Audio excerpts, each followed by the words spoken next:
Hello there. Well, following on from my previous post reference striking skills in MMA and boxing, a number of people have emailed in to say things like, yep, I agree with you. And a lot of people are really upset because they think I'm bashing MMA. Not bashing MMA. Like I said in my post, I'm actually a huge fan of UFC, mixed martial arts. I think it's a fantastic, great combat sport. What I'm not a fan of is poor technique, poor delivery, poor setups, poor positioning, poor skills. That's what I'm not a fan of. Now, it doesn't matter whether it's UFC, boxing, kickboxing, doesn't matter. Poor skills is no excuse. If you truly are world level, then you should possess world level skills. You should possess a world level mindset. You should possess world level fitness and conditioning. Everything that you're doing should be at world level. When you see fighters gassing out in the first round, second round of a 5-round UFC fight or a 12-round boxing fight, that's not world level. When you look at true champions, true fighters, they're not gassing out. They're not going through the first couple of minutes of the first round and gassing out. They're not getting that out of position that they're sticking their chin out and getting knocked down in the first minute or so of the first round. When you look at somebody who's a true champion, and I'm going to mention his name again because that annoys a lot of people, Floyd Mayweather. You ever seen him gas? Never. He can do 12 rounds at a speed that people just cannot keep up with, and he's hardly breathing at the end of it. It's, that is true world level. When you look at some of the fighters from years ago, when they're doing 15 rounds, that is world level striking. That's world level fitness, conditioning, heart, mental strength.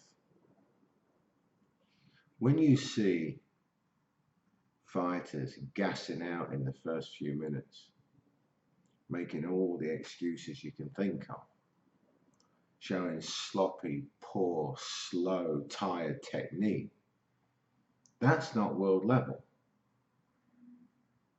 That's my whole point. You look at some of those fights in that previous UFC that I mentioned in my last post, and it was atrocious. I don't care what you say. I don't care, Just look at it. Look at the speed of the punches going in. Look at the delivery method.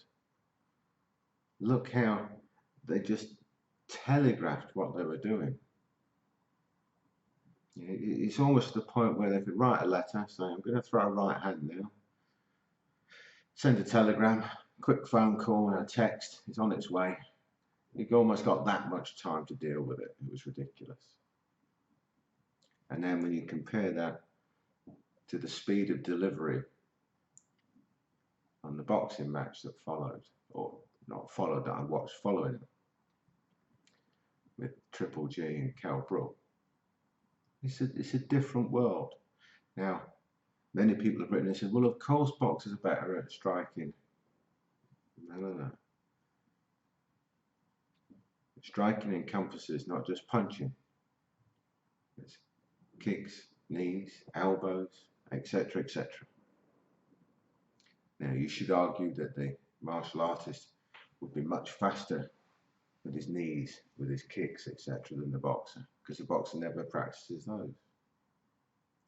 But one thing that they both practice, and if you're at true world level, it should be on a par at least, is movement, distance, timing, range, understanding of that from both an offensive and a defensive position, angulation, all of those things. It's absolutely apparent that there was a huge difference in class between the boxers and the MMA fighters. Now, when I say a huge difference in class, what do I mean by that? Well, you know, it's very rare that a world-class boxer will stand in front of you. Some people can do it, like I mentioned Mayweather before. He can stand in the pocket and move around. But he's also able to get angles. You watch any of his fights, when he's doing stuff, he's taking angles. He's moving around, getting all these different angles. This is something that top-level boxers throughout history have been excellent at doing. There's range, distance, and angles. Now, there's very few that I've seen MMA fighters that are doing that. And certainly it was the case in that last UFC, at UFC 203. There was no movement, no angles. Now, whether they understand it or not wasn't apparent from what we saw. But certainly from what we saw, it is not understood. So somebody else had another go. What was it they were saying about, about training, where I said, I don't know what sort of training they're doing, but it's wrong. And it's like, how can I possibly say it's wrong when I don't know what they're doing? Well, I understand your point. How can I say it's wrong when I don't know what they're teaching? Well, that's right, because they might be teaching it correctly, but the students may not be learning it, may not be picking it up. However, I would venture to say that it is not being taught correctly because they're not doing it, rather than it is being taught correctly and they just couldn't do it or didn't know how to do it. At which point, where does it stop? Where does the blame end? Because if it is being taught correctly in the first instance, then it's not being drilled home. All these fighters just can't get it. And if they can't get that, then they're not world class, are they? So the argument tends to contradict itself. So I stand by what I said.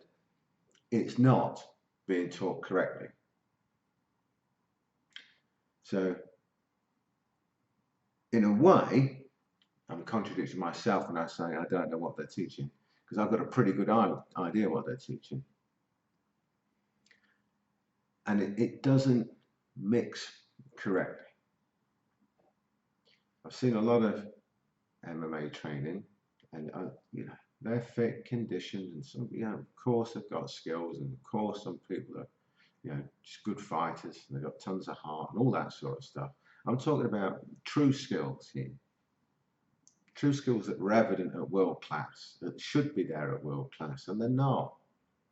They're doing basic stuff, okay. And they're getting very good at doing something that's not as good as it should be.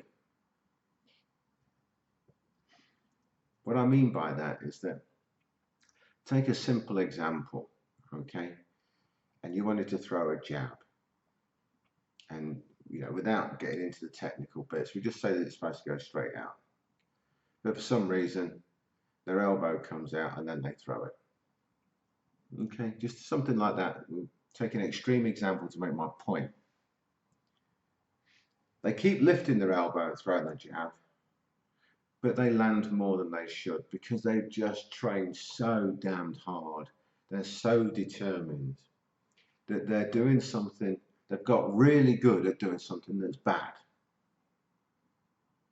I hope that makes sense.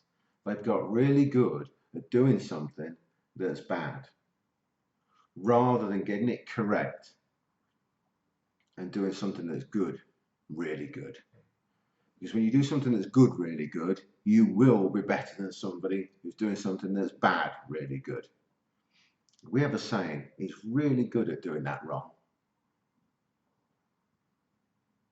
We have another saying that I stole, I think it was from Richard Cottrell, Balintawak, by the way, brilliant. I think it was from Richard that I stole it. It's that it might look the same, but it ain't. That's a real good one as well. It might look the same, but it ain't. And that's something you've got to really consider in your training. Anyway, I've waffled on enough on this now. I'll leave it at that and let the comments keep a coming.